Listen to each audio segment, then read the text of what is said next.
Hello everyone. Welcome to the YouTube Mile Builders Thursday night general hangout. Thursday's hangouts are for the general discussion on mile railroading that we all can set a topic to discuss for the night. Thursday's hangouts are the proud sponsor of the Tuesday night presentations, the YouTube Mile Builders, eMag, and the YouTube Mile Builders live show. I want to say thanks for everybody joining in tonight's show. And here's your host for the night, Johnny Reb of Southeast Rails. Well, howdy, howdy, howdy. I think I got my mic unmuted on everything here. Yeah, okay. We's working. Alrighty, let's see here who all we got here. Yeah, thank you again, Dwight. I'm still not going to pay you for the accolades, but I do appreciate it. We got Ron from Down Under, Stu Structures, and John D. Hope y'all doing well. We got Mr. D. Bob over here today on the panel, and Big Jim, and got Andy up here. We were just kidding around while the intro was going, and Bob was saying that he thought Andy needed to buy a few more tripods. I'm afraid about previously how he used boxes and totes, and Bob said, yeah, he had a bunch of magazines. I said, yeah, the magazines were the fine adjustment on the heights. That's right, shit. But I'm done. I'm done with the boxes and totes. But here's my argument. I've said it a couple times, but here's my argument. When I was originally designing it, I put it on boxes because it's literally eye level, and I never had a layout that high up in the air. I've never operated on a layout that was any higher than about right here. So the thought that I would want it up here and committing to that was a big commitment. So it was an experiment. The tripods are too. Everybody goes and builds all their benchwork at a certain level without any knowledge of how they're going to like it, without any trial and error. And you can test it and draw it in computer software and all the stuff you want to do. But until you actually put something up and set a locomotive on it, well, you know if you like it. So I would tell anybody at all whatsoever, if they're building sectional or modular or can, and even if they're building permanent, build a test. Get eyes on it and get a real feel for what you're building, because computer software, a piece of paper, or any idea you have in your mind will not measure up to what you can do when you're physically seeing the real thing at the real height, size, etc. So that's my defense. The other defense is I'm just kind of crazy and I don't care to do stuff like this. Do you only have 4 tripods? Or I've only got 4. I've only got 4 under it right now. There, 1, 2, 3. Yeah, 4 under it right now. I've got at least another 6 or 8 tripods though. So I've got more if I need them. So I mean, I've done a lot of the tripods are an infinitely usable thing that people, I mean, not just for model railroading, but I mean, I've got numerous cameras, so putting cameras on tripods is great. And I've built a bunch of these right here. I've used a bunch of these Yagi wireless antennas. This will do about 15, maybe 20 miles, 15 plus miles of wireless shot, and I put them on a quick base, or what do they call a shoe, on a camera shoe. Yeah, so I can just lock that into. Yeah, quick mount or a shoe. A lot of people call them shoes. But so I could drop this into a tripod, set them up, and test shoot. And when I was first experimenting with this stuff, I took them to a strip operation where you could get big log views of 6, 8 miles and shot and aimed them with a rifle scope. So, but for the railroad, they're infinitely usable. If you use the gator foam or foam core to build a frame for your layout, put 2 tripods under it and a cross brace system, and you have a portable railroad with no need for legs or frame. Tripod is a great alternative. Yeah. There went something falling. It was that 4th tripod. Yeah, it was a tripod. 4th tripod. No. Well, to piggyback on that, it does make sense because I got mine up against the wall. There's a couple spots where Even my big long arms can't reach the back corner without climbing up 2 rungs on a step ladder. Mm-hmm. And that's going to be fun to put scenery in that back corner. Yeah, it always helps if you can pull that whole thing out, do it somewhere else, put it back in. Yeah, That was my concept, but it doesn't quite work out for me. I kind of thought about doing it that way since it's just white foam right now. Mm-hmm. How you doing, Newcastle? He's over in the chat. Josh.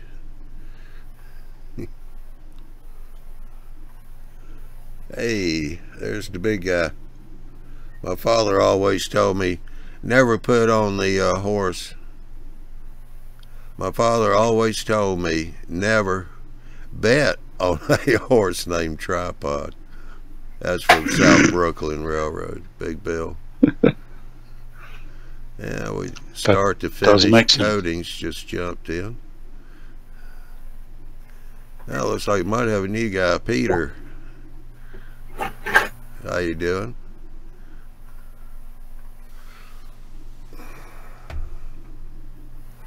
Yeah, we got some room here on the panel if anybody wants to come in. The website's posted in the on all the posts on Google Plus and Facebook. It's in the description down at the bottom. Just click on it and it'll bring you straight in here. Stu's got some videos up, so you might want to go check out Stu's Structures. He did his 4th video. I didn't see exactly when it came out. I just saw it today. Watched it. It's on a switch tower. Looks really good.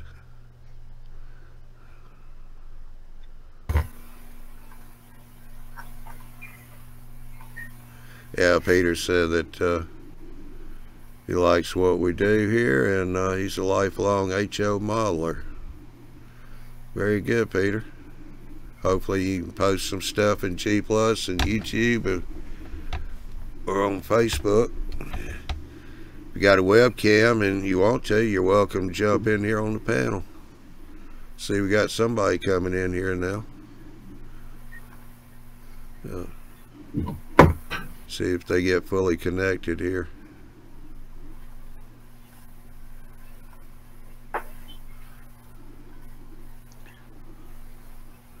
Stu Structures.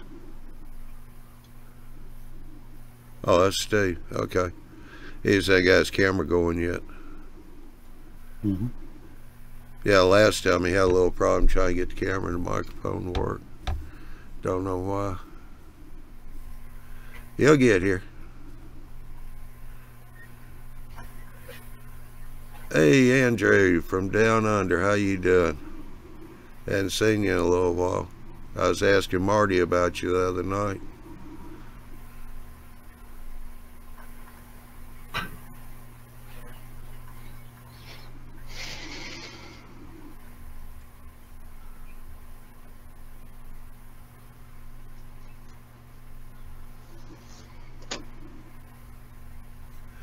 Yeah, Peter, just whenever you want to. We do have nightly chats too, live nightly chats. So if you're having a problem with something, feel free to jump in. I think usually about 8 o'clock Eastern time or 9 o'clock we start having people come in on the live chat there.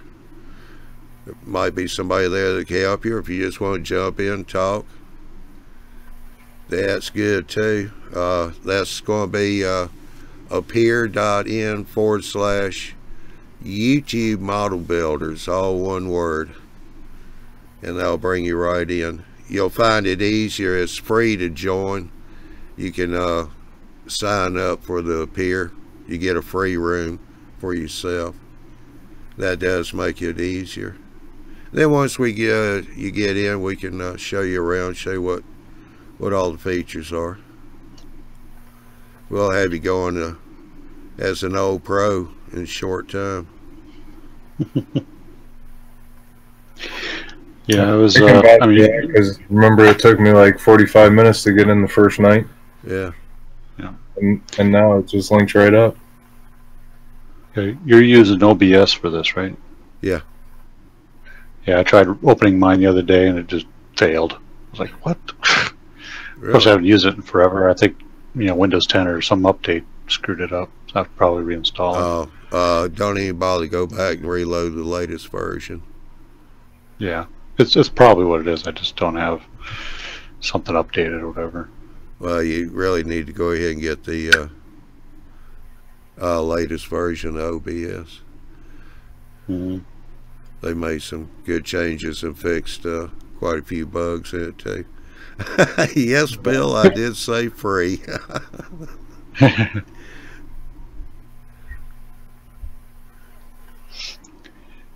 Man, you're like giving this stuff away. What's up? Yeah, well, hey, Mm-hmm. we just get you in here with the free stuff. Yeah. Yep. Then we have you hooked, and we make kind of milk you for that $1 a year. Yeah. Plus all the taxes. Yeah. Good thing you were at 0% tax. Yeah. Seems like that's the same as my paycheck. Yeah. Well, I think Stu's going to make it this time. We got his name and all. It's not a guest coming in. Just needs to get the camera working. He'll be going.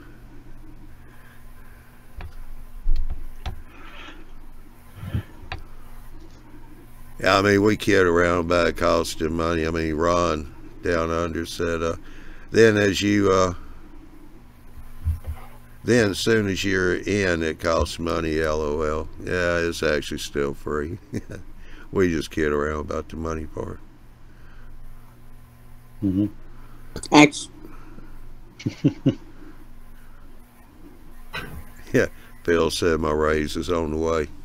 I guess he had another zero to my check.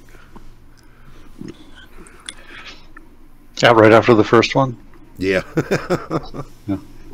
He's doing the order's what's messing you up. It's So keep technically, putting those we are zeros at the paying for beginning. room You want the zeros at the end. We're Still how doesn't many make much slots difference. we're allowed. Yeah. Mm-hmm. Of course, that decimal point gets in the way every time. Not sure Yeah, why you it keeps come winning to it. hate. Yeah, you come to hate decimal point. Mm-hmm.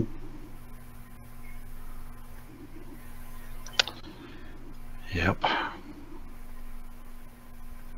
All right, Peter said, I think he's really trying to get some good brownie points here tonight, being new guy in the group. He goes, P.S. Ralph and Andy events are terrific. When those two debate a subject, I learn so much. You all are a great bunch of modelers. You're all gifted and motivated, which I think is great. I haven't done anything in a while.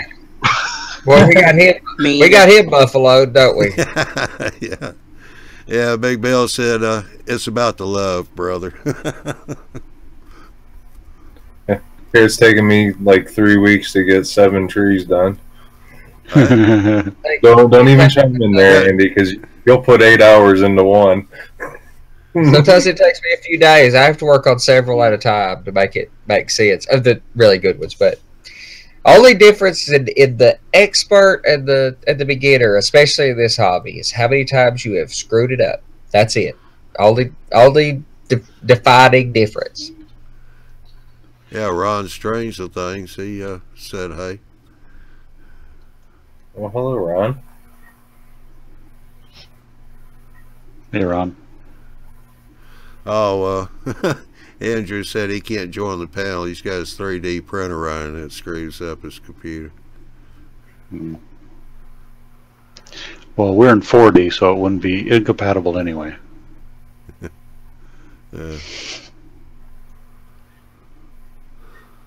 Oh, let me just do a screen share here. Let me get over here and let's see. Let me find this guy.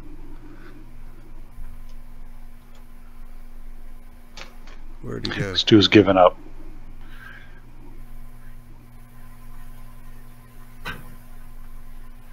Yeah, something's not allowing his camera. He's given up. Oh, okay. Where did he go? Oh.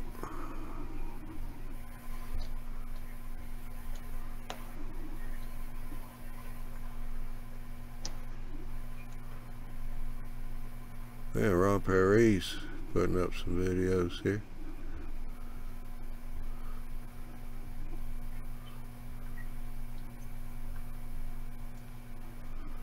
See, Scott McDonald, he says, one down and more to go. He's got a little blue house over here he's got built for his layout. Looking good. Mm-hmm. Alright, Mo's over in the communities.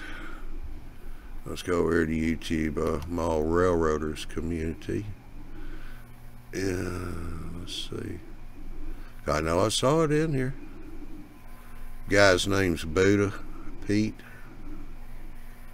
He had a thing in here about 3D printers. And I'm not seeing it now. There's Stu's Structures. There's that guy, the Mancavian prequel. Okay. I don't know what that's all about. Yeah.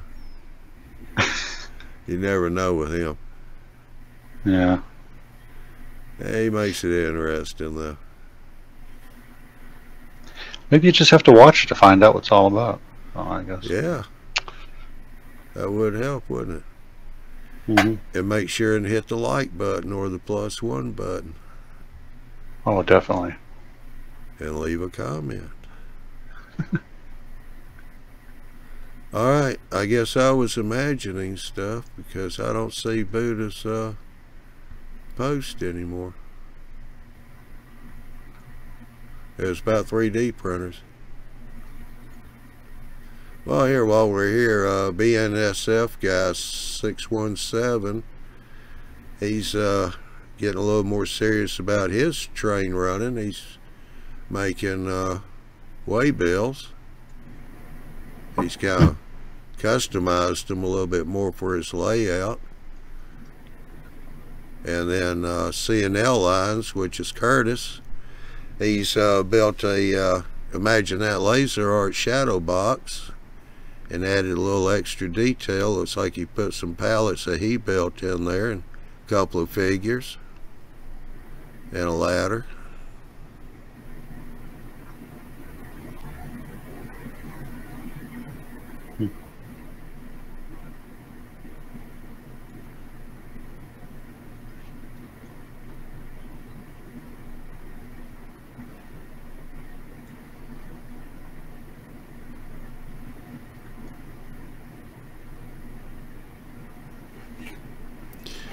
Alright, let's see. Okay, well, never mind. We'll get back over here to the panel. I can't find it for some reason. Anyway, he put out there he had about printers. 3D printers. He was looking at. He's asking if anybody knew anything about the ones he was looking at.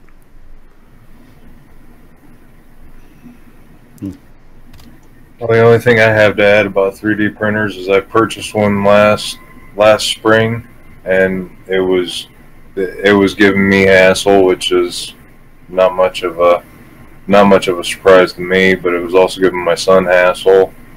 He tried it for quite some time, trying to get it to communicate from the computer to the printer, and between the two of us and downloading numerous different drives and readers and all this stuff, we kind of both threw our hands up in the air and said, can't get it to communicate. So I ended up taking it back, and that was it.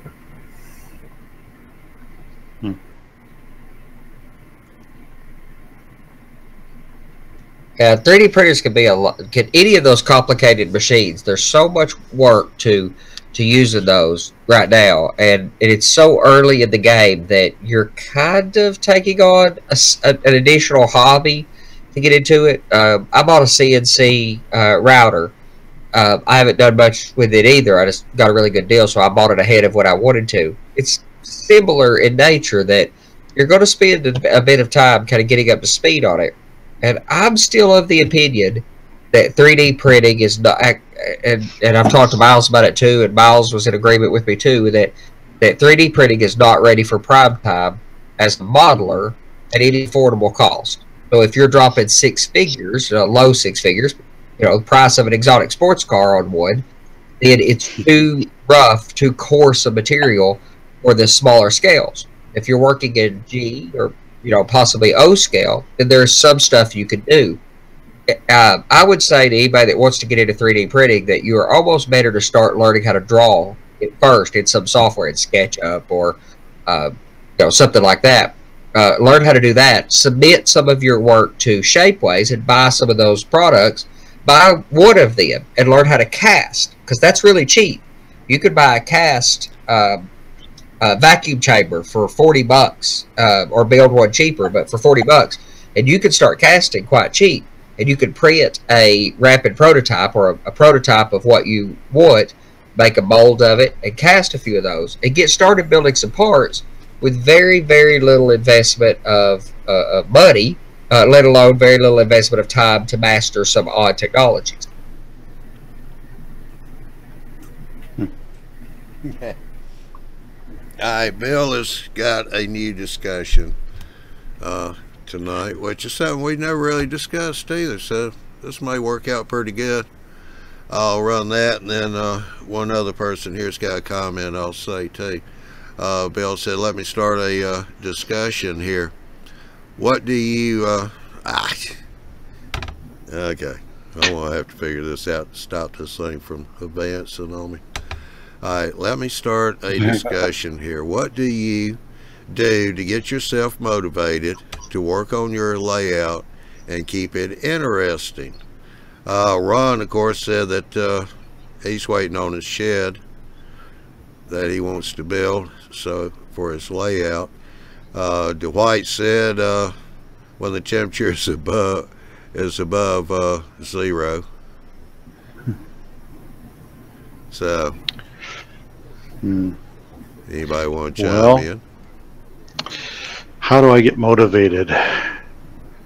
Well, I got to pick a project that I've been staring at for a long time, going, I'm going to do this today. And what do I need? Do I have everything I need to even start this? Just a little bit, like the grade crossing thing. I've been staring at that thing for a while, going, I need to make one of these or 3. I got the stuff. Why not just do it? Don't be scared to do it. Just try it. If you're going to screw it up, put it on film, which I did. So, either it works or it don't. And then I get the critiques and the suggestions on how to do it better next time if I have to do that. I learned from that. Everybody else learns from it in some way. I just have to sit there and say, just go do it. And says, okay, I'm going to do this right now. I'm going to spend the next 3 hours doing whatever I'm going to do. I'm going to spend a Saturday, pick a Saturday. It's snowing outside. I ain't going outside. I'm going to do this. You just got to pick a time and prepare. Especially if you don't have any motivation. You just got to, find it somewhere. I struggle with that with motivation sometimes. I mean, I do pretty good by just jumping around a lot. I'm weathering a few freight cars. I'm building trees. I've got to get back working on track. But it starts to be that I get frustrated with one thing and I move on, and I don't want to come back to certain things. It's tricky. If I have not found the solution to finding motivation to get back into that, whatever that was, like track work. I've got to get back, and I love doing the track work once I'm into it. But it's kind of tricky. The best thing that's worked for me is diversity of project. So, I mean, I could build scenery. I need to pour some water. I always need trees. At least maybe sometime into the early 2100s. I'm going to have to be making some trees. You know, there's a lot still freight cars to go anywhere beyond just some rough weathering. There's a lot to do. Diversity works to an extent, but there's some things that just need to get done. You know, there's times when you just need to spend a long day of doing woodwork if you have a regular wood layout, or laying track or running wire. There's plenty of things that we don't enjoy, and sometimes that's a little tough to find the motivation. And normally, I work in kind of spurts, which my professional life is kind of like that too. So there's times when I start at the time, but normally when I get back into something kind of heavy, I'll try to do something kind of brief and get a win under my belt, get some bits of gratification, and that'll kind of energize me for a while. That's tended to work pretty well, but I need to find a little push to get me laying some track again. Yeah. For a while there, well, there's a lot of people know I've been building an awful lot of turnouts lately, but I kind of got a little burned on that. But I've got a couple of wood airplane kits, the rubber band powered ones. I decided to build one for a static model, so I did that. Of course, I didn't quite get it finished. I got back on the turnouts again, but then the other day I was picking up some turnouts out of the top of the toolbox that I had made up, getting ready to send them out. And now I gotta go back and rework one of the wings. Gotta poke my finger right through the paper. Put a big hole in it. But just pick another project. Miles Hale was showing something here about a month ago, or back in December. His wife got him. It came from a company called Gears, and they make laser cut wood projects. They're real easy to build. They're rather interesting too. She got him a couple of those, and he built one and showed it off in one of the nightly chats. I went and looked at the website. Not very expensive kits either. He said he had fun building that. It went together real easy. So I think the motivation on my end of things is just getting little projects done.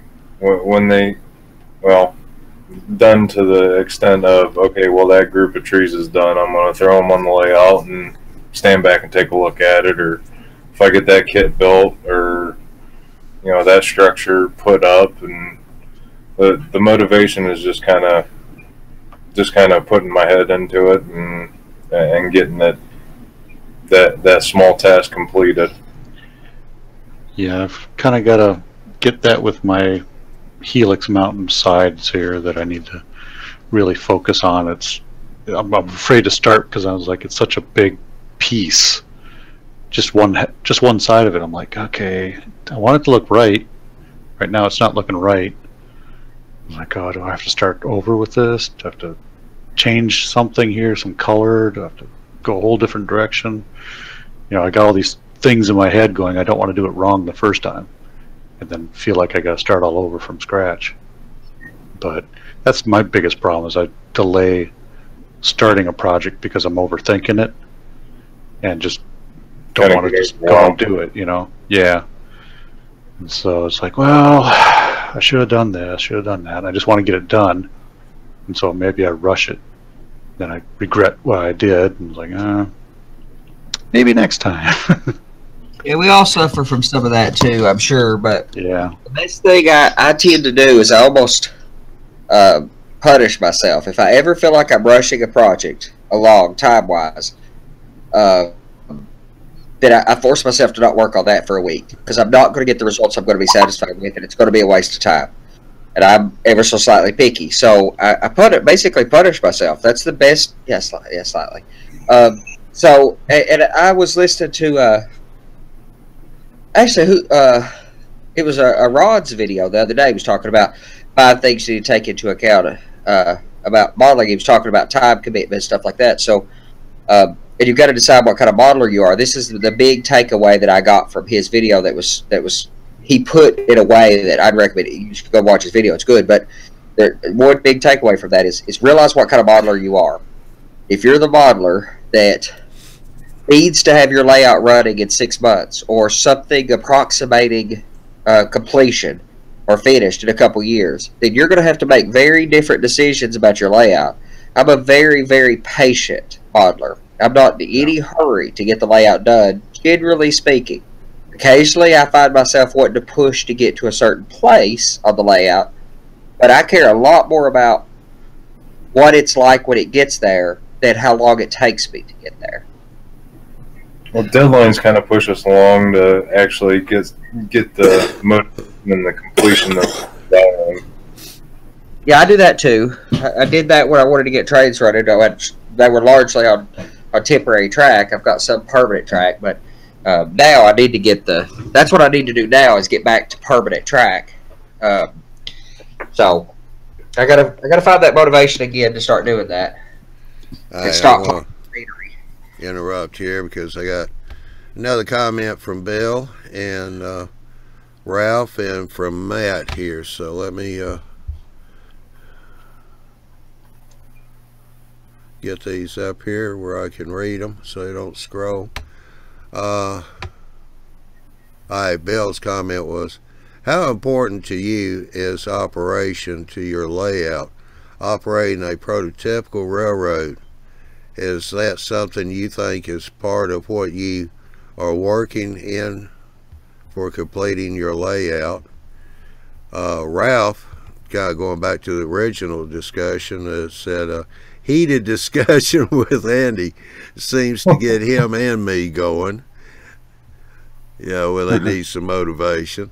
Matt down here is wanting to say to you guys, thank you. I would like to thank you guys for the advice you gave me about a bad shaft, and I will stop right here because Matt originally come in here a little while back and he was having problems with one of his locos about the drive shaft. So that's the shaft he's talking about. and he said he took it out and extended it like was recommended, and now it works great. So, and Big Bill also said that we are our worst critics. He's right about that. I agree with that, Bill. I'm never happy with anything I do. I get to, it's a scale of 1 to 10. Occasionally I'm lucky and I get to an 8.5 at something. But I always know I will get better on down the road. That's the biggest motivator, back to his motivation thing. The biggest motivator I got is, oh, well, I've done 3 of those. I'll probably be much happier with the 4th or the 5th or the 22nd. That's a big motivator for me, is I get really excited to see what the outcome is going to be of something that I've done a few times. I had the hardest time getting the motivation to do the first one because I know it's not going to be, it's not going to be up to par. But and to the gentleman's question, or the gentleman's statement is talking about that shaft, there is an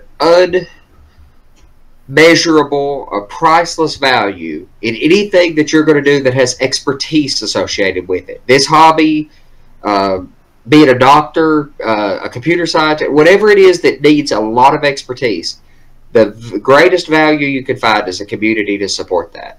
You're better in a community no matter, the best modeler out there is much better and much more improved by a community of modelers.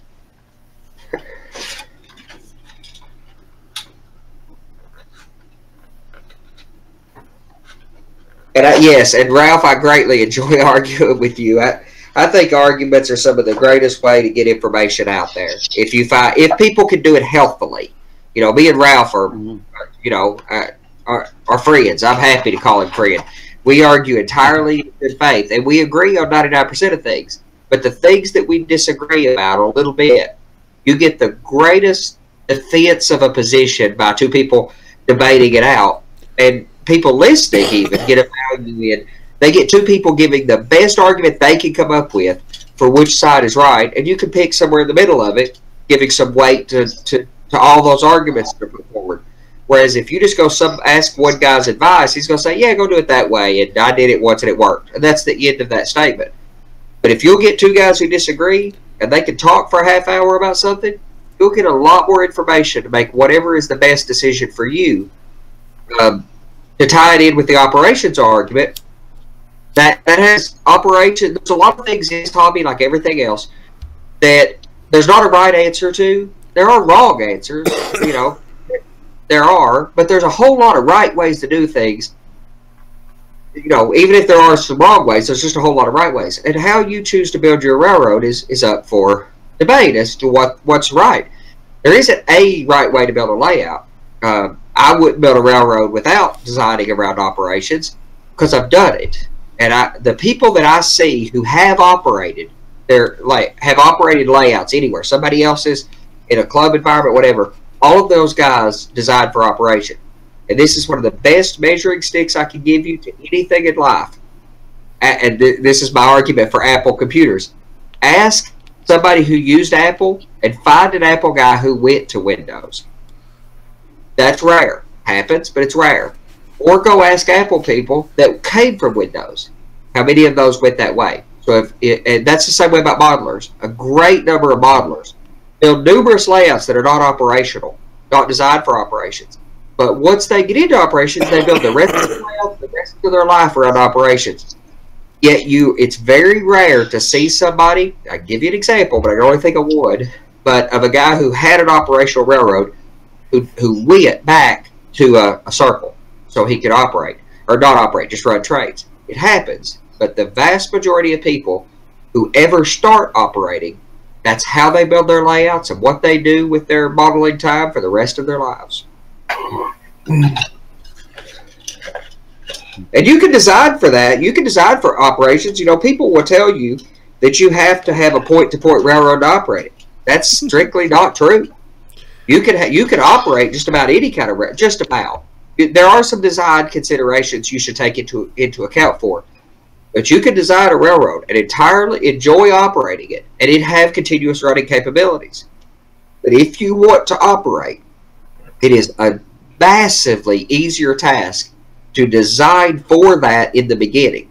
There's many things you can do on your railroad that you can change in the years to come, but there's a few things that you need to design for. If you want to run steam locomotives, you probably need to design for that. There's characteristics about steam locomotives that make them a little finicky, especially if they're large steam locomotives. If you want to operate, you probably need to design for that, at least to some degree. Real quick, Marty, just kind of bust your shoes a little bit, Andy. Apple, the genuine fruit machine. He was not an Apple guy who went to Windows. He's just always a Windows guy, or whatever. But I tell you what, the root of all evil.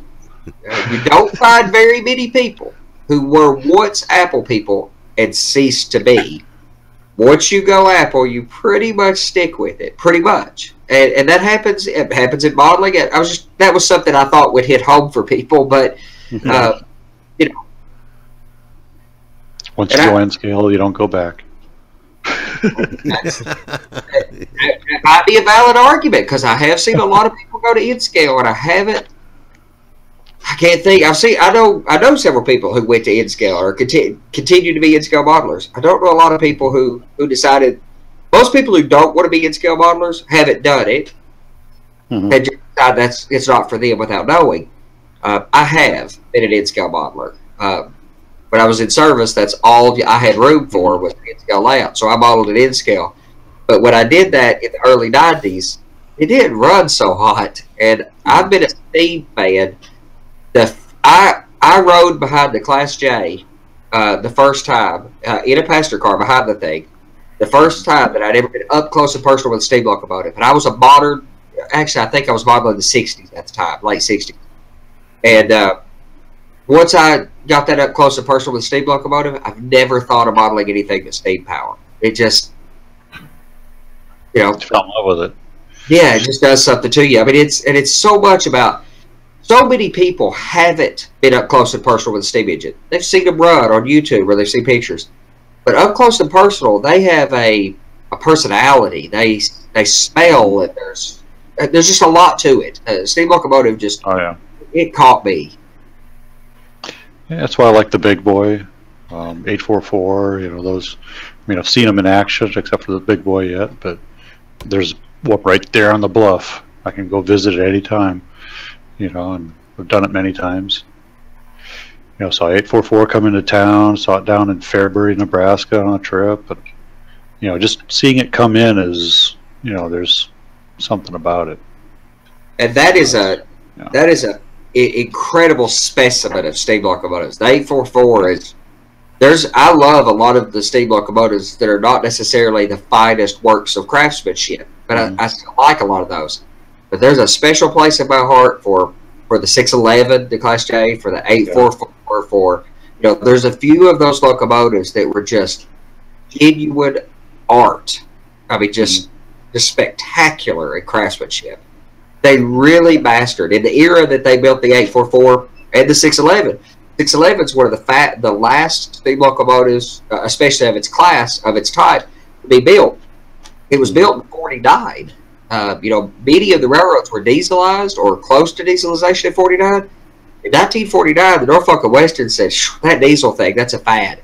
They didn't dieselize until 1960, when everything, you know, every Class 1 railroad was dieselized long before then. And the NW didn't even start till, you know, 15 years after most everybody else. So the 611 was the finest piece, to me, the finest piece of artwork of any kind of engineering like that was ever built. I mean, it was fast, it was low maintenance, it was spectacular. Yeah, Bill. And here you think. Go ahead. Oh, go on. Well, I was just thinking, you know, you're out there in China and they're still building steam locomotives, and you know that's all they run out there because they got a lot of coal or something, and you know. You know, this is weird for us anyway. You know, they run steam a lot longer than people give credit for too. We talk about dieselization being complete in 1960. That is absolutely true for Class 1 railroads. Class 2 railroads run steam, you know, pretty far up into the 60s. And the last Class 3 or short line railroad stopped running steam in 1983. There was merchandise or whatever you saw for financial profit. There's a word for that I'm missing, but in revenue service, that's the word. And there was steam locomotive running in revenue service in the United States until 1983. Some little short lines, or even like logging railroads and stuff. Still. Yeah. All those really small little short lines. So, you know, and I've heard people argue with people about running steam in the 70s and stuff. You know, this is an argument that happens in the hobby all the time. You know, you hear people say, you know, you have a balloon loop or something. They'll say that's not prototypical. There's a prototype for about everything that the physics will allow for in the real world. That, you know, gravity and friction and things like that don't dissuade. There's a prototype for it, but most modelers tend to be attracted to the abnormal instead of the normal. And I think much more realistic layouts come from modeling a lot closer to the norm with a few exceptions to the normal rule. But a lot of us build layouts that are, you know, exception after exception after exception after exception, all within 2 or 3 scale miles. That's less likely. Yeah, John Daly has got up here. That's why I like Cass Scenic Railroad. The Shays are my favorite. The number 6, Western Maryland, 150 ton, biggest ever built. And let's see here, we got it right up here. Oh yeah, Big Bill says, how important is it to have a layout that is designed that works for operations, or do you design it to work for your needs? Both. Both. You got to design it for what you want to do, and it's good if you have an idea first. That's why I've argued, much like Joe Fugate from Model Railroad Hobbyist has argued, if you're building your first layout, you should go into it knowing that he calls them chainsaw layouts. You should go into it knowing that you are going to destroy it, because you're never going to be happy with your first. This is my 13th, and there's still a lot I would do different if I was going back 3 years ago when I started it. There's always things you'll want to do different. You should go into it knowing you're going to destroy it. But the closer to what you want that you know, like for your second or third layout. If you have a pretty good idea, you want to run steam, you want some passenger equipment, you care about operations, etc., etc. The more you know about what you want, the much better design you will get in the end. That's very true. But you can adjust for a lot of stuff. Just, it's pretty hard to decide you like steam when you've built your entire railroad with 18-inch radius curves. That's a pretty tough compromise to deal with. Yeah. But you can adjust. I mean, we've taught, Lloyd, for example, everybody knows Lloyd on here. He's got a beautiful railroad. He's really built a spectacular railroad. He didn't know he wanted operations at the beginning. And him and Bill Baronic done a show, a track planer, done a show about how to adopt his railroad to operations. And actually here recently, Lloyd has showed us some stuff, but that's really, really good that he's working with. It's workable to adjust for operations, but there's a lot less changes you'll have to make, and it's a lot better for you if you know it going in. And I don't think it's that big of a compromise. I mean, I think you can build a railroad designed for operations, even if you don't care that much about operations initially. You can design for operations and still have everything that you think you would want in the beginning. You can have best of both worlds. It's really hard to go the other way, to not design for operations and try to add it. That's harder. Yeah, that layout I took you to, the Benedictine, Brandywine. Yeah, Norm Stencils. Yeah, his is built for operations, but, he's using ditch tracks, and he's got everything set up for operations, but he's also got a mode on there that he can turn on to where he can just run trains around and won't interfere with his operations setup. Absolutely. So he just changes the mode of his digital command system.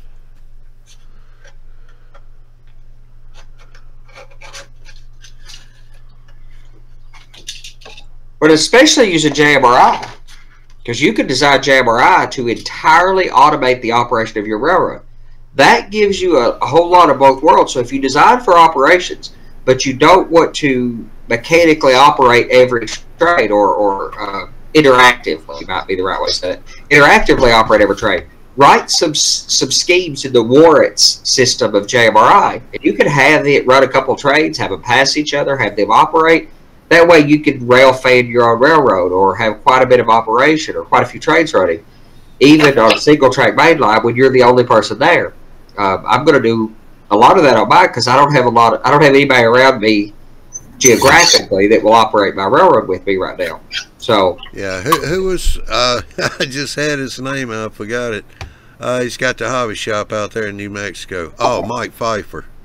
Yeah. Yeah, he has that N scale they built there, and his grandson was working it with him. And then one day his grandson came in and said that he really didn't want to do operations, and that's the way they always ran it. And he said, well, what do you want to do? He said, I just want to run a train. If I want to drop a car off here and pick up a car, I can. I don't want to have to go through all the way bills, car cards and all like that. And he wasn't too sure about it, but he said, okay, and they started running trains. And he said, after it was done, he said he had just as much fun too, just doing it that way. Just doing random pickups, drop-offs, and just run the train around. And another thing is that deciding you want to be an operational model railroader is not a binary choice that you either are or you're not. There's a whole lot of scale to this stuff. I see people who do levels of operation like you're saying there, or guys who have a switch list that says go to this town, pick up some boxcar, drop off some boxcar without any specificity to it, or the car card waybill system that's kind of in the middle of the road of complexity, or the switch list system that has maybe a touch more work, or there's guys who have computer software that does the clerk job on railroads. So you could go as far as you want down this rabbit hole. And if you design for operations, then you can decide how far you want to go. And I've designed that in my railroad too, depending on who's here. So I can operate certain jobs, like a Sunday on the railroad when the mines aren't running. We can just run some trains. It's still truly operating. You can still enjoy doing that operationally, but there's not a lot of complexity. Instead, I could operate a Monday morning when the railroad is really busy and there's a lot of cars to be took out to mines and switched. So you can design for that too, so that you have the flexibility. Yeah. Now this is, yeah, I'm just sharing this picture of a actual place there on the Lake Superior, north of Duluth, Minnesota, Taconite Harbor. And they just bring in the trains. I mean, you get almost looks like a figure eight here. Yeah. And you're talking about prototypical. It's like, well, that looks like a figure eight, but it's basically a, you know, just an end around loop. Yep. So bring them in and dump off right down in this area on the, actually bring them in on this area here and drop off all the taconite into the ships. Taconite. And so they get that. Get a little bypass track here if they want to keep going around, get back on the rail line. And it crosses the highway 3 times with bridges. So it's I'm looking at that one time going, I wonder how I can model that. You know, trying to make it a prototypical size. And it was like, that was going to be huge in end scale. Yeah, you have to selectively compress it, but at end scale, a 4x8 sheet of plywood would probably do a reasonable facsimile of what you're seeing there, and be prototypical, and be able to operate it, and still have a continuous run, and it's all on a sheet of plywood. It's got to put a ship in there, and you got a power plant. And that's very cool. But yeah, it's one of those weird kind of looks of, what is that? Yep. I'm driving through there. I'm like, what are these railroad bridges? And I had to get out a map. I went, well, whoa! I didn't know that was there. So I say there's a prototype for everything. That's abnormal, but it's there. Yeah, it was there because you see they took all the track out. No, the track's still there. Is it? Oh yeah, track's right here. Yeah, the dock. That wouldn't be that hard. In HO scale, they even make. I see some of the track. Yeah, okay. Yeah, Troy is saying that they still run operations down there. Oh, okay. From the mine. Yeah. So they got a bridge right across the highway, and yeah. That's a pretty interesting. You're climbing hill. The train is that? No, that the highway goes over the track, right? No, underneath. Oh, so the train's going over the highway. Yeah, yeah. Huh. The highway is actually kind of going up a hill to the north, and so the whole thing is kind of really weirdly graded to kind of compensate for that. So you got some dips in here where they had to cut into the side of the hill, and above that is just the train line coming in. So it's lower here. Yeah. So it's kind of a real challenge if you try to model it. Yeah, yeah. If you try to really model it. So yeah, it's got to kind of raise it and lower it. I mean, this area right here is going lower than where the raised up area is to dump into the ships. Oh, they just try to make it more interesting for the engineers. Yeah. They succeeded. That would be a challenge to model that. Yep. See if I can get a close-up picture. But it's interesting to model it every way. Wow. Yeah, you got bridges like that. So we're right down there, and that's the track going up to where they dump the taconite. So this whole area is a lot lower, and you got to raise out big trestle and everything. So yeah, right out there in the Lake Superior.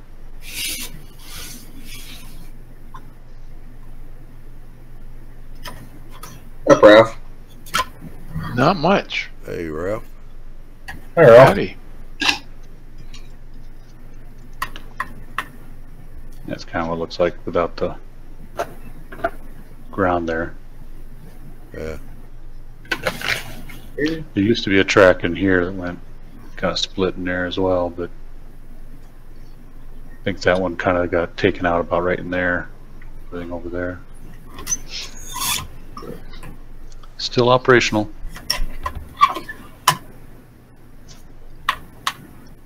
Okay, I'm done sharing.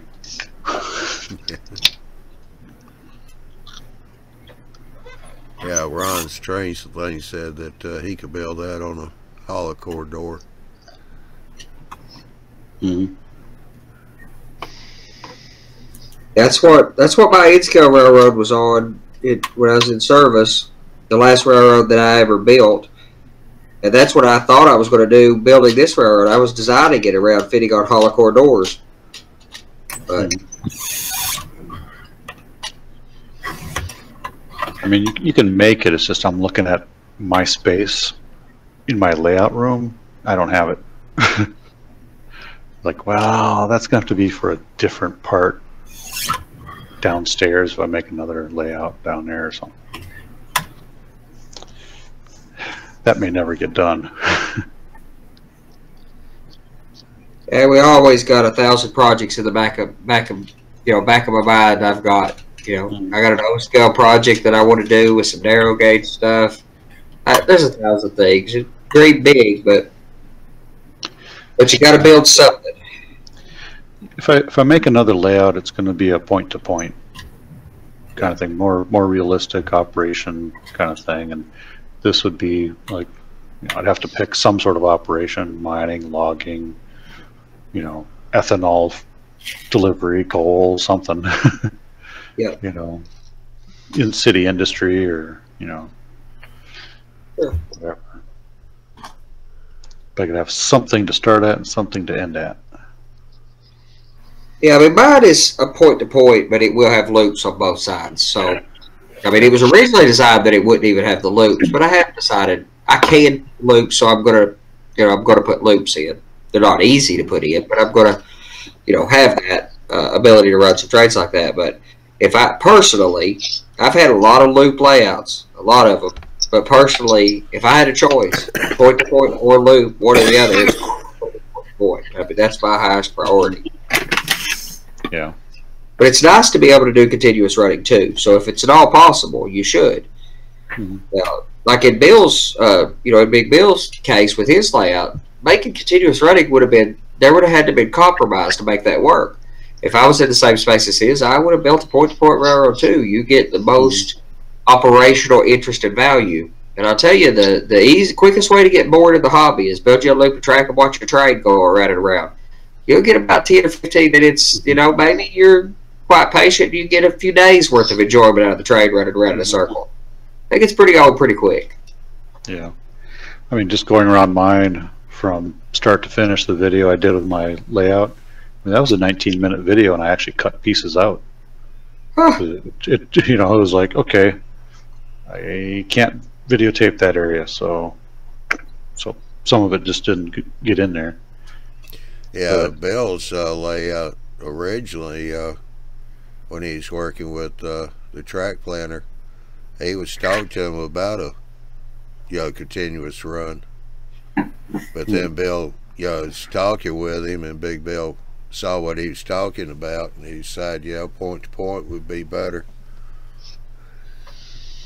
Mm-hmm.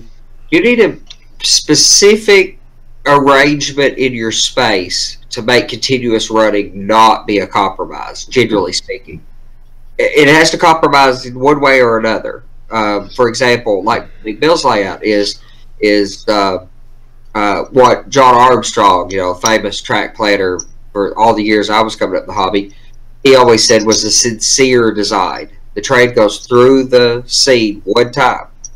And I'm a big fan of directionally pure layouts where whatever you're standing and looking, and it's better if you could stand and look north. It's easier to get your sense of the Topography. Direction. Your sense of direction. If you're standing at my layout, no matter where you are, wherever you stand and look at a scene, you're always looking north. So if a train comes from the left to the right, it is always going from west to east. And it's very easy to understand that because it relates to the way a map works too. So that's directionally pure. You don't have to follow all those things. You don't have to have a clear layout. There's not a problem with the track going through the scene. But consider it there's a compromise to continue. He was also one who supported putting decals or decals, whatever you want to call them, different ones on each side. Oh yeah, yeah. so that he could turn his train around, and it's not the same train coming back because the cars were different on the other side. Yeah, that's pretty good, especially if you could have a directionally pure layout where you're never on the other side of the track. That works pretty well. I mean, there's all kinds of cheats out there. There's always a compromise to any of those. There's still a compromise to that. You get people confused. How about the paperwork? How does the paperwork work on that? So The numbers are the same. yeah, okay. A lot of my microtrains weathered stuff has graffiti only on one side because that's the only picture they got of the car, and so they just make it, plain on the other side. So when it comes back the other way, it looks different already. It's already built in. Yeah, Matt is asking here, what is a good manageable size layout? Yeah.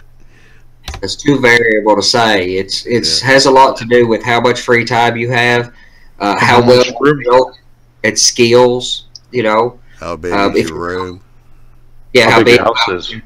How big a space? What scale you're working in? Because the larger scales require less maintenance to run. That's why most display layouts are O scale or larger, because there's just less maintenance. Stuff's heavier built. As you go down in scales, generally there's more maintenance. The parts are more finicky. They're smaller. And it has a lot to do with personal taste. How much time do you want to spend maintaining it? But if you're going to build a fairly large railroad, there's a lot of things to consider very early in the process that will help you a lot in the maintenance. Like, are you single or are you married? Yeah. Or if you're married, do you want to stay married? Because that's. Well, there's this guy out in Vegas who just bought his house and he has no furniture in it. He's just got a N-scale layout depicting the Tehachapi Loop. The whole thing is just a monster. Oh my gosh! Yeah, if he was married, he is long since not, because it goes through his living room and cuts through. Yeah. Yep. Yeah, Ron's trains and things. He said the perfect size is just a little bit bigger. He's right. Yeah. That's why I have stage 1, stage 2, stage 3. No plans for stage 4 yet, but I'm only on stage 2. Yeah, I'm doing mine in phases too. I'm gonna build the top 2 decks, and maybe that's all I ever build in this room. Hopefully, I'll get a bigger space, and I won't build the bottom 2. But I've got a plan for 2 bottom decks, so it's good to have how far do you want to get? Mm-hmm. That's the reason I like this section, or this Toba style that's growing in popularity now. When I started this 3 years ago, I never heard of Toba, but that's what I like about that. You can build a little bit. Start operating, start enjoying it, get some sense of gratification, build some trees, and not get caught in bitch work. Yeah, start to finish coatings. He said, I have a 500 square foot point-to-point I'm building with a loop, and it is a lot of railroad, but I think it will be nice. Yeah, a lot of this has to do with what you want to do, especially as you start thinking about operational railroads or specific types. So in my case, I needed a certain amount of mainline length. The NMRA's OPSIG says that to do true TT&TO, timetable and trade order, you need at least a 300-foot mainline to make that reasonable.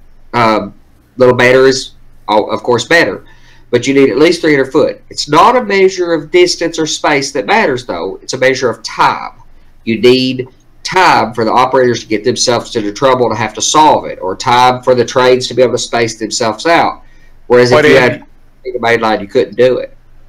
The same group are the ones that say the only true modeler is an NMRA member. So that's the NMRA. That's the NMRA proper.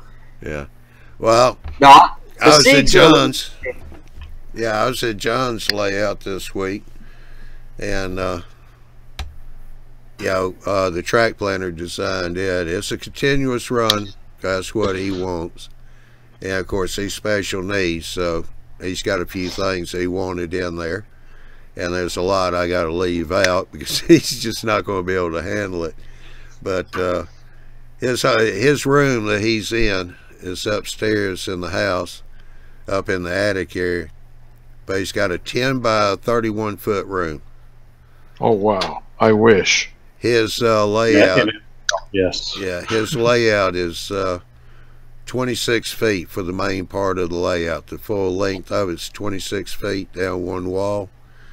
It goes around the walls. The end wall, the outside wall is 10 feet. Then it comes back, stops a little short of 26 feet, and it comes around. We have a peninsula running right down the center of the room, and that peninsula, I was measuring it, and it was 22 feet long. So he's got a pretty good size here in that one room, because I mean, with all that in there, the room doesn't even look like it's 31 feet long. No wonder you're tired of doing turnouts. Yeah, he's got 40 on that layout, mostly because he had to have a pass-through yard, and his yard on that layout 16 feet long, 5 tracks. That's all HO. Yeah. Oh, what I could have done with N scale. Yeah. I'm doing You could have gone it all halfway across the states with that. Yeah, I'm doing it all in code 100. Hey guys, 100. I'm gonna call it a night. We'll see you guys next time. Okay. All right, Jim. Okay. Good having you in here. Thanks again. Have a good See you, week. Jim. Good night, you too. All right. I saw you slip in, Andy. How you doing? Oh, I'm doing pretty good. How's the bridge coming? You know It's I'm getting going to there. ask. I just posted a video today doing some of the detail work. Oh, okay. And then I got to I got to proof it. How would you put it?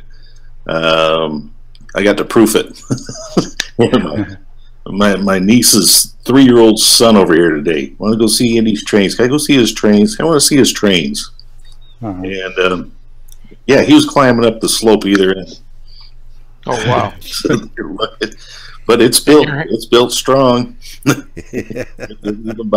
you were still having a heart attack though. Just a little one. Just a little one. Thought he was a cat. Yeah, I'm trying to get it all set up. I'm going to take that to West Salem, Wisconsin for St. Patrick's Day weekend. They got a setup there. So the same bunch of guys, they took it to Plainview, and when I took it to Plainview, it was operational. It was presentable. It wasn't done. I'm trying to get a lot more done to it. But yeah, you're talking about the TOMA layouts, or the TOMA, the one module approach. Yeah. If you ask me, that's the only way to go. The only. Oh man.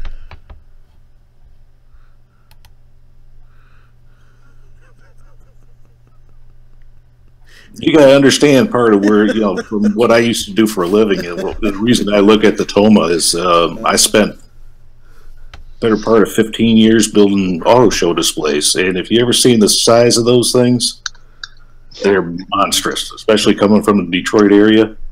Yeah. And basically, we used to build those things in a matter of 10 to 12 weeks, and the only way you could do it is if you broke it down into little bite-sized pieces. So we used to build them, set them all up, proof them, take them apart, ship them, and then set them all back up. Yeah. Yeah. And that's how all the professional model builders build layouts. They don't come to your house and live with you for 6 months and build a railroad. No. They build it to pieces and they transport it. They're not. I didn't generally want to build modular or whatever portable in the traditional sense of like Frebo or Freebo or whatever. But I knew I wanted to be able to relocate it or move it. Yep. I knew I needed it quite thin, which lightweight helps with that. It's lighter weight, you need a lot less structure, so I can get it quite thin. And then I wasn't so sure about any of it. So I was like, well, I'll build some modules and see, or build some pieces of it, see how it works out. And it just kind of grew from there, because my original plan was like to Bob, I was going to put it up against the ceiling, and that kind of fell down. And then I was like, yeah, okay, so I'll build this little thing along a wall and give me something to do for a while. Yeah, it's like one of those little things we used to, the little toys you used to get to throw in water and they grow. But my railroad plan just filled out. Yeah, Chia Pet kept growing. y'all didn't realize it, but we just had an oops. I hit the wrong button. There's a few of them over in the chat. Caught me at it. I just shut the whole thing down. I just shut everything down.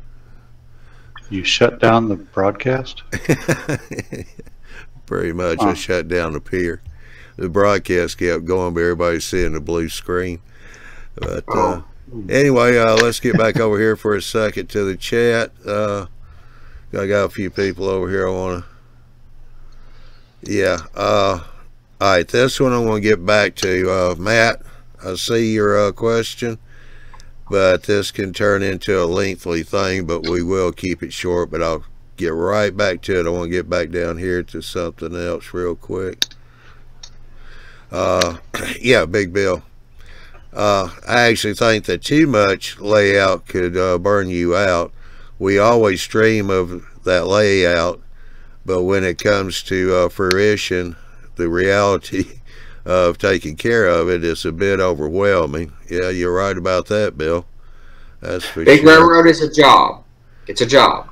If you're going to build a big railroad, you need a certain number of hours a week. Every week, like clockwork. It's big. Well, yeah, like Sparky 107 said, he wants to build a big building out back, and he said to do that, and keep peace with his wife, he's going to have to see about starting a train club.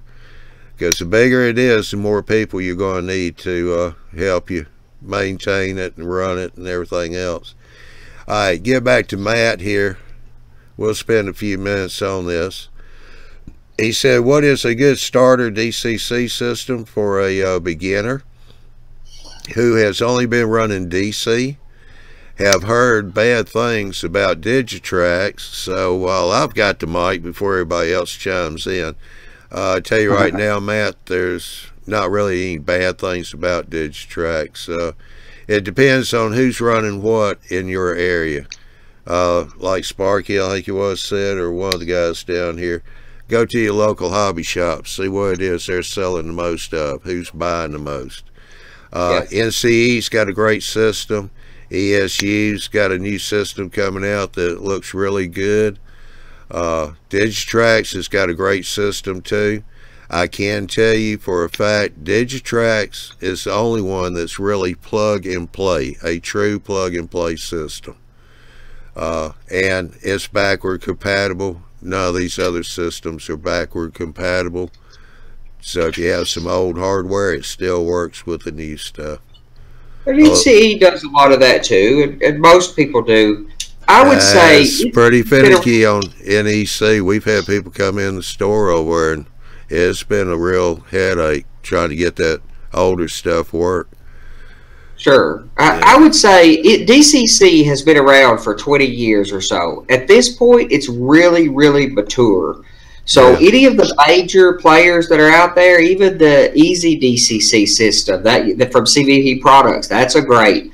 There, you know, a lot of it has to do, if you have people in your area that you know, it doesn't matter if they're buying. I don't think it matters so much if they're buying, but if you're a member of a club or if you have other modelers that you're friends with, choosing the same system as them will get you a lot of help and support, or the system that the local hobby shop has more familiarity with will get you a lot of support. At this point, they're very mature systems. They have different benefits and pluses and minuses depending on what you care about. Digitrax has probably one of the biggest catalog of products, like signal system controllers, turnout controllers, and stuff that are all within their same system. With NCE, you probably need to adopt a few other people's, like some Tam Valley products and some other stuff to get a completed system. But if you're talking about just throttle and running trains, I think they're all mature enough that it's a matter of preference. It's the Apple versus Windows argument that we love to joke about. But in reality, they're both very, very mature, and Apple and Macintosh, and it's a matter of preference, or Android and iPhone. It's a matter of preference. Same thing's true with NCE and Digitrax. They're both very mature, very similar. I think the most important part is to make sure that your friends, your peers, whatever, don't get something different than them, because then if you have a problem, you don't have a resource to get help from. Yeah. If your other guys are using Digitrax and you want to get MRC or NCE, you're going to be alone. No doubt. So, and then if you join a club, what is the club running? If the club's running Digitrax and you run Digitrax, you can bring your throttles and run there. And cost matters. And if you don't have a lot, I got an idea on what Ralph was saying. Yeah, if you get what you want, come join us. We got NCE Digitrax. We've got all kinds. We got the DCC++. That's what I use, and I love it. And if you're pretty tech savvy, that is a very, very, very inexpensive, like $25 inexpensive way to get you into a DCC system, let you get your feet wet. If you're savvy, if you're willing, or if you're, if you learn well, if you can study electronics and it's not so daunting for you, completely. But if you're not at least a bit tech savvy, it's not that hard. You can put these things together. And I had mine up and running in 20 minutes, and I didn't know much about DCC or that particular thing, but I'm okay with electronics. But if you're okay with that stuff or can follow instructions well, you could build up a DCC++ system. But if you're not tech savvy, there's a lot better choices like the NCE power cab, because that's $150 or $140 or $130 or so you can find it for, and you can continue to use that cab on future systems. Digitrax has a system too, the Zephyr, that'll let you get in it. So, and anybody who tells you this, and I tell customers this all the time, anybody who tells you that it's not about money, don't trust that, because money matters in all this stuff. How much money you want to put into it is going to be a controlling factor as to what system. Because if you want an ESU system, and that's my absolute favorite right now, but it's brand new, but it's absolutely spectacular. But you're good. There is no entry level. Pay a lot for that one. Yeah, well, Marty. Marty's building out a system too. It's fairly simple and works great, and you can use your cell phone. Well, and you could use your cell phone with any system. So a lot of this has to. Yeah. If you are going to use your cell phone, then what system you use doesn't matter. If you're using your cell phone, you can use any DCC. Well, it don't matter. Right, exactly, because some are harder to get Wi-Fi to work than others. Yeah. Yeah. Yeah, there's some differences in them. How much power, how easy it is to get boosters, how easy it is to hook accessories up. And while right this second, right now today, Digitrax, while it's not my personal preference, I don't care much for Digitrax personally, like the throttles and stuff. But they are, I know, but I'm trying to be as objective as possible. Digitrax is the only company on the market that start to finish signals, accessory control, turnout or point control, all of that stuff is entirely available. You can just commercially buy it and plug it up. It is truly plug and play, and they have LocoNet.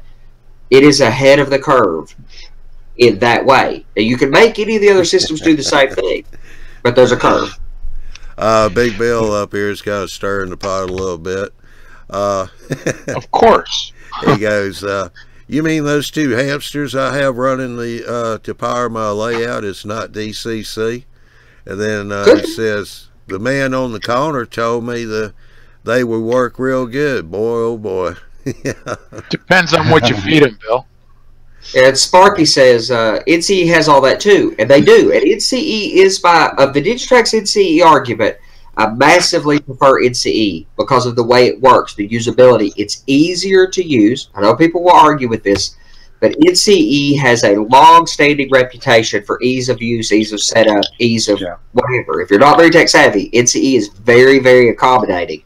And NCE does have a complete solution. What's that? They just don't give you all the tricks and all the traps inside this book. You know, all the little shortcuts and stuff I had to learn. I'm like, what? You could do that? But it's easy to get it up and going. Plug it up in a couple of minutes. You're up and going. And not that Digitrax is that harder, but there are some harder things than Digitrax.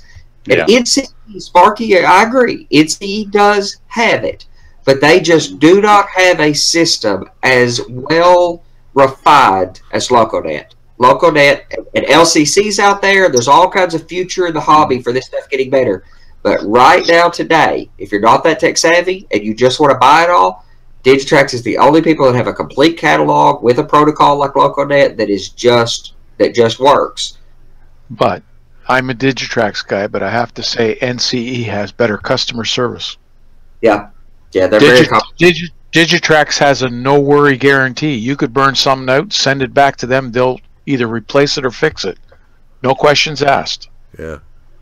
So Now, NC, each one has their own benefits. Yeah, and NC does have a more ergonomic cab too, controller.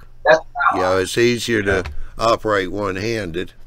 I mean, each system's good in different ways. You have to just see what it is you want to do, and you know how you want to do it. And that's why I say it's Bob's showing his controller.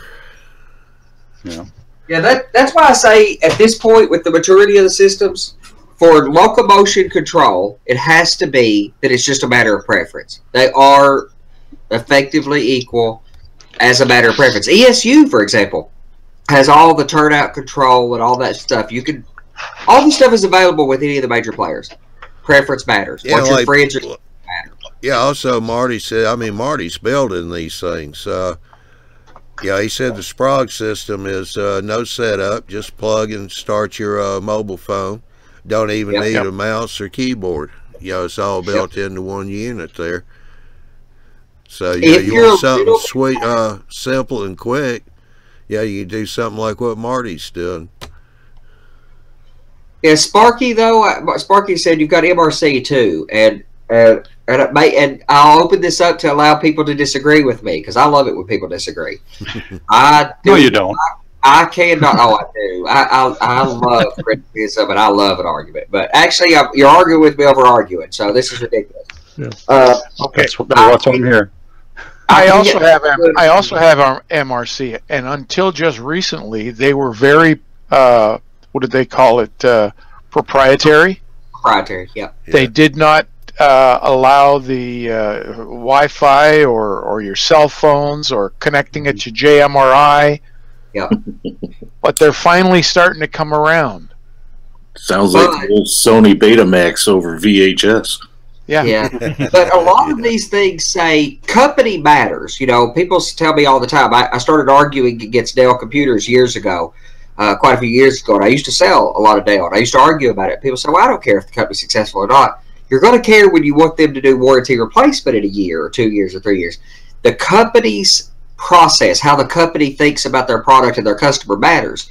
Why NCE has has such good customer service is a direct reflection of how the company thinks and how they care about the customer so much. And I think MRC doesn't have that concern. I don't know how good the product is either way, but they're just not open to allow people to do stuff. And while they pretty much had to open up at least a little bit to let people use JMRI because that has grown in popularity so much, they didn't give that up willingly. So the next time something comes along like LCC, which is an open standard, or MQTT, which I'm a fan of, some of these other things that are happening in the hobby, they're going to be slower to adopt that stuff. Yeah. Oh, man. Now, Ron says that MRC is not too bad, just their decoders don't like to mix and match with other systems. I hate their. I do not like their decoders. I was kind of loose. Actually, their sound decoders for the price are not bad. Not bad at all. How cheap though? Well, sound, yeah, maybe. How's $60? Yeah, maybe. Can you not compared to $100? Yeah, can you not buy a Tsunami an Economy for about that price? Not for $60. Well, that's probably true, but and something that is not very well advertised by ESU, which I'm a huge fan of. ESU sells the Loc Pilot. If you don't care about sound, you know, just a motion control decoder. That's a $20, $25 decoder. If you don't care. You get that in Digitrax too. I get what is it? The DN143, I believe it is, $17. But can you honestly say that Digitrax motor control measures up to ESU in any approximation? Motor control, yes. Do you think it does? Digitrax does? Yes, it does. Tsunami and TC. As long as I use JMRI to tune it. Maybe. Boy, ESU, motion control at ESU is motor control. And TCS is great. Their motor control is good. Tsunami's motor control is pretty good. You know, what is your definition of motor control? The full throttle? No, that's a feature. You can't even bring that into the picture. Yeah, that's an audio feature set anyway. The full throttle, while in every way it feels like and acts like it's meant to feel like it is a motor control functionality, it's entirely a sound mechanism. Because the motor control is still the same. By the way, for people who don't know, full throttle is a feature of ESU that TCS now has a copy of. But ESU is spectacular. It was originally designed by Mike Confalone because he wanted to appropriately match the sound of equipment to the way the train was running. So when you're coasting down grade, he needed the locomotive to still be moving along at 20 miles an hour, but to idle the motor sounds back. Or when you're climbing a grade, to pull along at 15 miles an hour, but kick that sucker into notch 8. And with full throttle, you can do that. I heard those things sound nice. Mm-hmm. Yeah. I need really some nice. popcorn. You need some popcorn. Watch this drama right now as far as popcorn. Watch you guys just to try to... Because I bought NCE, and I'm finding out that building those stuff to Primo standards, that's the de facto standard is Digitrax. Yeah. So I'm probably going to have to switch over to Digitrax. I will say Digitrax has largely won the game when it comes to quantity of output. There's more Digitrax out there in the world than everybody else combined, probably. Of course, you also have to take into account how many volts do you need on that layout, what size, and everything else. You know, you get a Zephyr and it's only 3 amps, and the standard NCE is 5 amps, and you can double that up to 10 amps. And well, you know, the Digitrax goes up to 8 amps only, and so you got. Are you sure the power cab is 5 amps? I don't think so. I think it's 3 as well. Yeah. Well, the power cab. Yeah, the power cab. The entry level one. Yeah. Well, like mine, I got a pro cab. So. Well, that's why you got to consider how much money do you want to spend to get into. Because if you're talking about an entry system, then opinions will vary about this a bit. If you are going to go full on and convert your layout, you need the power of a full system right away. And if you do need that power, you're better to buy the full system right away. Then they get more equal, and like the ESU system is comparable. But ESU does not have a competitor to the Zephyr or the Pro Cab. If you want entry level $150 systems, NCE or Digitrax are about the only game in town without building yourself based on a Sprague like Marty does or the Plus system like I have. The thing with ESU Power Cab, if you like the idea of plugging and unplugging and move along to your next faceplate on the layout and then take control again, you can't do that with a Power Cab. You can if you add a second throttle. But that Power Cab, the one you have in your hand, is the brains of the system. Until you get the Pro Cab, which the base becomes the brains of the system. And then you can take your cabs all over the place, or controllers. And mine's actually wireless, but I found that my wireless does not have the same response as plugging into the network directly. Sometimes I try to program a loco and it doesn't accept a number, and I'm looking at it like, I didn't want that. Got to start all over again. And the batteries go a little low or something. I'm standing right next to the antenna, and the transmitter right there still didn't pick it up. So I don't know if it's just something wrong with mine or not, but that's my experience. Yeah, but doing programming and all, I'd rather be plugged in anyway, just to make sure you got a good connection. I mean, Digitrax has got infrared too, and I've got the Digitrax Super Chief with the DT102D or whatever it is, because my cab has got both infrared and radio. And 402. I've operated on the infrared systems, and I tell you what, infrared I don't like at all, because that's purely line of sight. And after they mounted their infrareds up high, so that means you got to constantly hold your hand up so that they can see each other. And you're standing there like I'd volunteer on the pilgrimage as somebody's layout, and you'll be there for 4 hours. You get tired of holding your hand up, and I'd wind up letting my hand kind of drop down, and next thing you know, if you haven't done anything with that cab for about a minute, that infrared would drop you. I'd wind up having to plug back in and reinitialize. But if I'm operating radio, that's wireless, that's no problem. I just plug in the first time just so that my cab initializes with the control system. Then after that, I can unplug and just keep on going. Right. It's not a problem at all. Plus, I like the fact I don't have this big old antenna. I noticed old Bob's, he's got a big antenna sticking out the top of his. Yeah. I do like the fact that on Digitrax you don't have an antenna. Actually, that little pigtail wire that's on the controller is probably the antenna on it. Yeah. Yeah. Yeah, that thing's what, about 10 inches? Something like that. Yeah. Maybe closer to 8. Yeah. Actually, 7. 7. Yeah, but still, It's if still you're at working... 7 inches longer than it should be. That's 7? Oh, I've been looking at it all wrong. But I mean, to me, that's something that would be, kind of dangerous around the layout, because you've got your hand up near there, you'll be hitting structures or taking out scenery. Well, I don't put any scenery on mine, so it doesn't. Oh, no, I do. Well, I tell you what, we done hit the 1.5 hour mark, so I think we're going to wind this one down. We'll wind it down here on the discussion of what's a good DCC system. That's always a good argument. All of them. Yeah, it's just a matter of preference, just same as computers. Look at what you do, what you want to do, and see what the system does. Like Ralph said, see what other people have around you. That way you got people you can ask questions, get help with. That helps out a lot. And what the best system is the one you don't have. Usually. The best car is always the one you don't have.